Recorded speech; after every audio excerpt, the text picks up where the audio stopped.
Hello guys, তোমরা সকলে কেমন আছো বলো? আশা করি প্রত্যেকে ভীষণ ভালো রয়েছো। আজকে আমি আবার চলে এসেছি নতুন একটা টপিকের উপরে, নতুন একটা ভিডিও নিয়ে। অবশ্যই তোমাদের এই ভিডিওটি ভালো লাগবে, ভালো লাগলে একটা করে লাইক করে দেবে। চ্যানেলে যদি নতুন কোনো বন্ধু হয়ে দেখো, অবশ্যই চ্যানেলটি কিন্তু সাবস্ক্রাইব করে নিতে ভুলবে না। তো চলো, আজকে আমি কি বিষয় নিয়ে কথা বলতে এসেছি সেই বিষয়টি আমি তোমাদের সামনে তুলে ধরছি। অবশ্যই তোমাদের এই বিষয়টি ভালো লাগবে, কিন্তু তার আগে আমি বলি, আগে বলে দিই যে কোন বিষয়ের উপরে কথা বলতে এসেছি। আমি রুম্পাকে নিয়ে কথা বলতে এসেছি। অনেক প্রুফ নিয়ে এসেছি রুম্পার জন্য, ওয়েট করে থাকবো। কিন্তু তার আগে একটা কথা বলে দিই, এই কদিন আগে আমরা যাদেরকে নিয়ে কন্টেন্ট তৈরি করছিলাম, এই যে ঈশানী, নিতম, রিমি, এদেরকে নিয়ে কন্টেন্ট তৈরি করছিলাম, তার মধ্যে ঈশানী কিন্তু সত্যি সত্যি বিয়ে হয়ে গেছে। তার সে স্বামীর সাথে সংসার করছে। তো আমার দিক থেকে আর ঈশানীকে নিয়ে, যদি ঈশানী না কোনো কন্ট্রোভার্সি টপিক না ছেড়ে, তো ওকে নিয়ে আমি কিন্তু আর কোনো রকমে কোনো ভিডিও করব না। কারণ যদি কন্টেন্ট তুলে দাও তাহলে অবশ্যই তোমাকে নিয়ে তো কাটা ছেঁড়া চলবে, আর যদি কন্টেন্ট না তুলে দাও তাহলে অবশ্যই আমার তরফ থেকে কিন্তু ঈশানীকে নিয়ে আর কোনো কাটা ছেঁড়া চলবে না। তবেই তোমার নতুন জীবনের জন্য তোমাকে অনেক অনেক অনেক শুভেচ্ছা। তো চলো, এটা তো ঈশানীকে নিয়ে ভিডিও নয়, তো যাকে নিয়ে ভিডিও তার কাছে চলে যায়।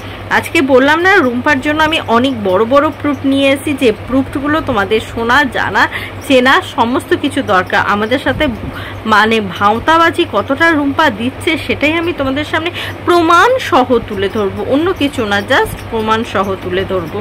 দেখো, আজকে ও একটা ভিডিও দিয়েছিল, সেখানে কিন্তু অনেকে বিভিন্ন রকম কমেন্ট করছে। এমনও কমেন্ট আসছে যে রুম্পা তুমি ভিডিও ছাড়া থাকতেই পারবে না। সত্যি মানে সবে সবে আরিয়ান গেছে, তুমিও কিন্তু সেই তাকে নিয়ে ভিডিও করতে বসে গেলে, তুমিও তাকে ছেড়ে মানে তাকে নিয়ে থাকতে পারতে, ভিডিওটা ছেড়ে থাকতে পারতে, কিন্তু না, ভিডিও করেই তোমাকে যেতে হবে। যাই হোক, প্রত্যেকে মেন্টালিটি, যে যেটাতে স্যাটিসফাই হয় বা যে যেটাতে নিয়ে থাকতে ভালোবাসে সেটাই করাটা উচিত। তো অবশ্যই এটা রুম্পার নিজস্ব ডিসিশন, যা করছে সেটা ঠিকই হবে হয়তো। এবার চলো, আমরা যে পয়েন্টটাতে কথা বলবো, রুম্পার যে কত বড় ভুল, সেই বিষয়টা নিয়ে আজকে আমরা চলে এসেছি। সেই বিষয়ের ওপরে কথা বলবো। তার আগে একটা ক্লিপস শুনে নাও, ভালো করে শোনো। সব বেলুর মঠ থেকে আনা ছিল, বেলুর মঠে গেছিলাম, ওখান থেকে নিয়ে এসেছিল। যায় দাদার কাছে, তো দাদাকে বলেছিল একটা গীতা আনার কথা। তো দাদা তো তখন জানতো না যে ওর সাবজেক্ট তেলেগু ছিল, তো দাদা হিন্দি গীতা নিয়ে এসেছিল। তো ও বললো যে আমার তো সাবজেক্ট হিন্দি না। তারপর দাদা ওই যে ওইগুলো দিয়েছিল, মানে ওই নিয়ে এসেছিল পড়বে বলে। তো এই গীতাটা ও বিছানায় বালিশের নিচে রেখে ঘুমোতো। গীতাটা ক্লিপসে কি বললো তোমরা সবাই নিশ্চয়ই খুব ভালো করে শুনেছো। কি বললো না, আরিয়ান কিন্তু সব সময় নিজের কাছে গীতা রাখতো। এমন কি ইনফ্যাক্ট সে কিন্তু তার বালিশের তলায় একটা গীতা রেখে, বড় গীতা রেখে কিন্তু শুতো। সেটা কিন্তু আমরা সকলেই শুনেছি, তোমরাও শুনলে, নিজে কানে শুনলে। রুম্পা কিন্তু নিজে বলেছে এই কথাগুলো। তাহলে আমরা যখন একজন হিন্দু হয়ে এরকম কথা বলতে পারে, নিশ্চয়ই সে গীতা বা ঠাকুর দেবতা এদেরকে নিশ্চয়ই খুব মান্য করে, এটা নিশ্চয়ই হতেই হবে, তাই নাকি? এবার কতটা মান্য করে, কতটা মানে, তার একটা প্রমাণ দিচ্ছি, একটু ভালো করে দেখ। रूम्पा का फेवरेट अंडा चॉप और सॉस, ये रूम्पा का फेवरेट घुगनी।